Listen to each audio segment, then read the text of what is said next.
Paggising sa umaga, sino yung una mong kinausap? Ano yung una mong hinawakan? At ano ang una mong hiniling sa araw na ito?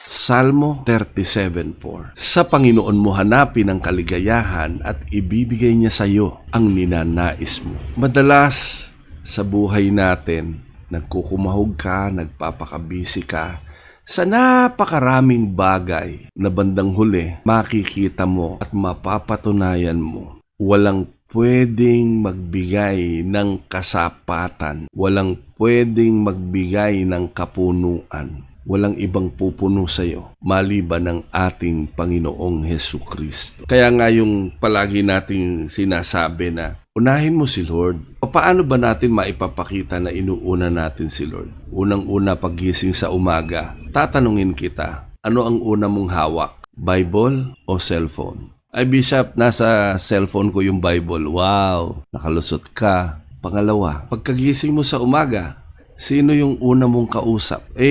Kasi po, kailangan ko pong sabihan sila. Pero sa totoo lang, yung kapirasong, Lord, thank you, ginising mo ko.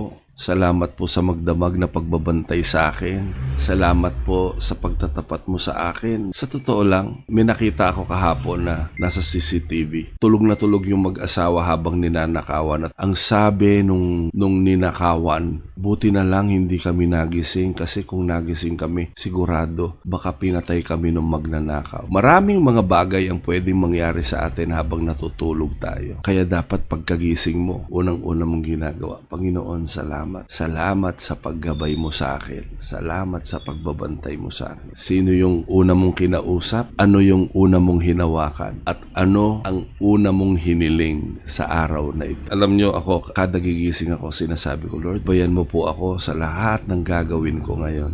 At syempre, sa totoo lang, pwede ka naman talagang kausapin ni Lord ng small, still voice. Pero ang totoong maggagabay sa'yo, yung mga salita ng Panginoon. Huwag na nating pahabain, huwag na tayong magpaligoy-ligoy. Malinaw ang sinasabi sa Psalms 37:4, delight yourself with the Lord, and He will give you the desires of your heart. Ang gandang pangako. Pangako na alam natin na hindi papayag si Lord, na hindi mo yun maranasan. Kaya lang sabi nga, sa ating pananalangin, iba't iba ang katugunan. Pero sa tamang panahon, manampalataya ka, lahat ng ninanais mo, ipagkakaloob ng ating Panginoon.